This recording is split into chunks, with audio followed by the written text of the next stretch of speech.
John Kahinda Otafire ngono ye Minisita avunaanyizibwa ku nsonga za ssemateeka agamba nti obunafu bwa Amama Mbabazi yasooka kulabira mu kiseera kye bamala nga bali mu nsiko bwe bali balwana okutwala obuyinza. Twamugamba tunoonyeze eddagala tuwonye abaserikale ab'ebuwunda abali mu balwadde oba eddagala ly'abalwadde abaserikale abali mu lutalo lyabamulemu okufuna. Katono yeewunya wa Mbabazi gy'afunye obuvumu okutandika okulowooza nti anaasobola okufuga Uganda.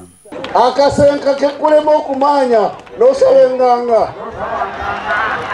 Otafiire ategeezezza abavubuka bakira abamwogesa amatu nga Mbabazi wabadde yeefudde omuzizi ku naddala eri bannakibiina.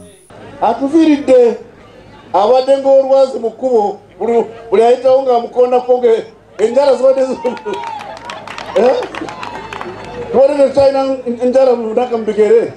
Kinajjukira nti Mbabazi yavuddeyo sabbiiti ewedde n'ategeeza nga bw'agenda okwesimbawo ku lulwe mu kulonda okujja. Kino Otafiire ategeezezza nga bwe kigenda okuba entandikwa y'emirembe okudda mu kibiina ki NRM.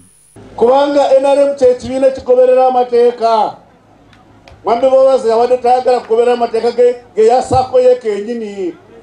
Okwogera bino, Otafiire yabadde mu disitulikiti y'e Kalungu gy'abadde ayitiddwa ku mukolo ogwategekeddwa abavubuka baayo.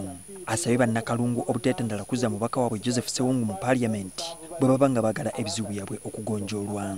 Ssewungu bw'abanga ayagala kukoma mu paalamenti mumugambe twenaaze oyambale yero. Abalabudde ne ku ky'okwekulubeeseza ku bibiina eby'obufuzi byagamba nti tebikyali mu nsa. DP yafa mugiveeko DP yafa genda kukomawo DP eri kuki kunanga ku oxygen eri mu ddwaliro ku oxygen.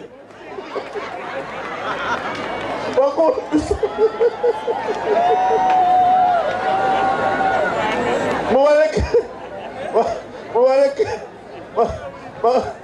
bagende n'emikwano gyabwe ba UPC yo UPC eri mu sanduuku.